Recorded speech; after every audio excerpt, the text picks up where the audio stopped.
Halo anak-anak, selamat pagi. Bagaimana kabarnya hari ini? Semoga kita dalam keadaan sehat dan tetap semangat ya. Pada kesempatan kali ini kita akan membahas tentang mobilitas sosial. Anak-anak, coba kalian perhatikan pada gambar ini. Seorang direktur sedang mengadakan pertemuan dengan bawahannya. Bagaimana ya seseorang bisa menjadi direktur di perusahaan? Salah satu cara adalah merintis karir sebagai karyawan biasa, menjalankan tugas dan tanggung jawab sebaik-baiknya. Dengan demikian mencapai prestasi dan promosi, akhirnya menduduki jabatan direktur. Seorang karyawan yang berprestasi hingga menduduki jabatan direktur merupakan contoh mobilitas sosial. Berdasarkan contoh tersebut, apakah yang dimaksud dengan mobilitas sosial? Mobilitas sosial berasal dari bahasa Latin, yaitu mobil mudah dipindahkan sosial seseorang atau kelompok orang. Berdasarkan dari pengertian tersebut, dapat ditarik kesimpulan bahwa mobilitas sosial adalah perubahan kedudukan seseorang dari suatu lapisan ke lapisan lain, baik menjadi lebih tinggi atau lebih rendah dari sebelumnya, maupun hanya berpindah tempat dengan kedudukan yang sama.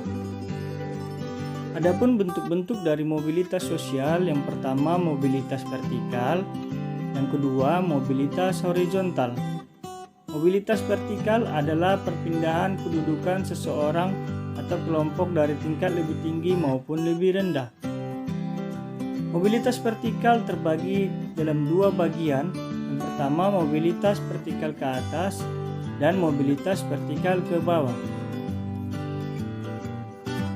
Mobilitas vertikal ke atas ialah mobilitas yang terjadi karena adanya peningkatan status sosial atau kedudukan seseorang atau naiknya orang yang berstatus sosial rendah ke status sosial yang lebih tinggi.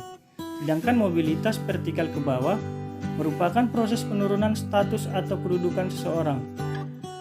Proses social shrinking ini seringkali menimbulkan gejolak kejiwaan bagi seseorang karena adanya perubahan pada hak dan kewajibannya.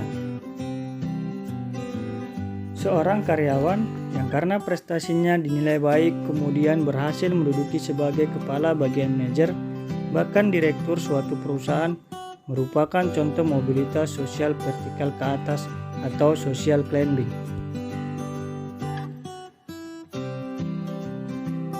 Pak Gayus adalah seorang anak pengusaha yang memiliki usaha perkebunan teh di beberapa tempat di Jawa Barat.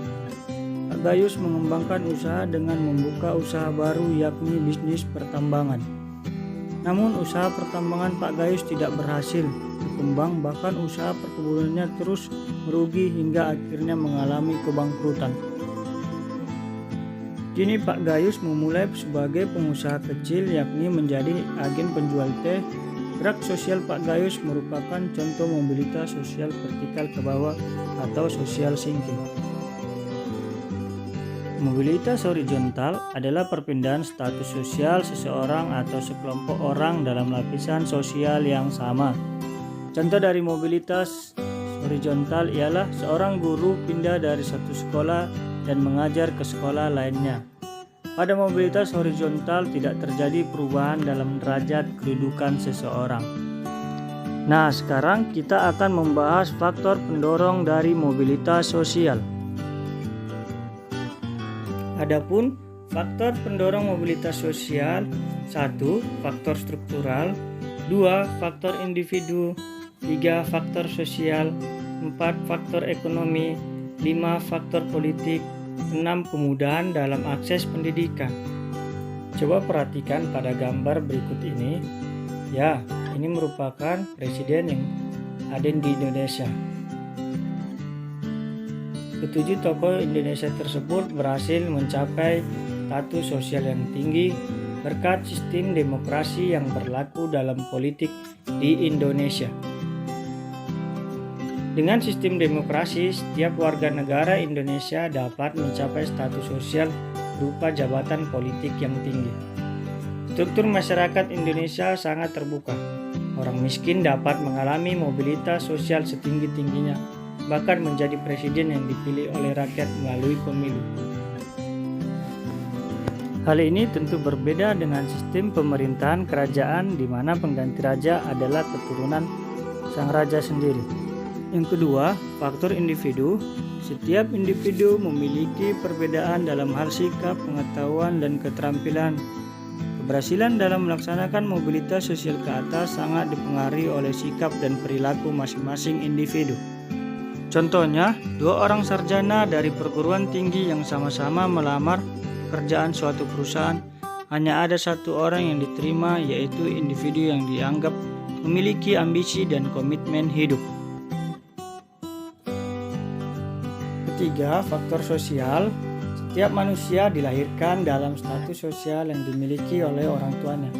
Saat ia dilahirkan, tidak ada satu manusia pun yang dapat memilih statusnya. Apabila ia tidak puas dengan kedudukan yang diwariskan oleh orang tuanya, ia dapat mencari kedudukannya sendiri di lapisan sosial yang lebih tinggi. 4. Faktor ekonomi. Keadaan ekonomi dapat menjadi pendorong terjadinya mobilitas sosial. Masyarakat yang ekonominya lebih baik cenderung lebih mudah melakukan mobilitas sosial. Dengan kondisi ekonomi yang baik, mereka mudah untuk memperoleh model pendidikan dan kesempatan lainnya. Hal ini tentu berbeda dengan masyarakat yang mengalami kesulitan ekonomi atau bahkan kesulitan dalam memenuhi kebutuhan dasarnya. Kelima, faktor politik. Masyarakat yang hidup dalam keadaan aman dan damai akan lebih mudah dalam melakukan mobilitas sosial dibandingkan negara yang mengalami peperangan. Negara yang sedang mengalami peperangan akan lebih sibuk mengurusi keamanan negara dibandingkan meningkatkan ekonomi. Yang terakhir, kemudahan dalam akses pendidikan. Orang yang memiliki pendidikan berkualitas akan lebih mudah melakukan mobilitas sosial berbekal dari ilmu yang dia peroleh. Orang yang tidak menjalani pendidikan yang bagus akan lebih sulit mengubah status karena kurangnya pemahaman dan pengetahuan.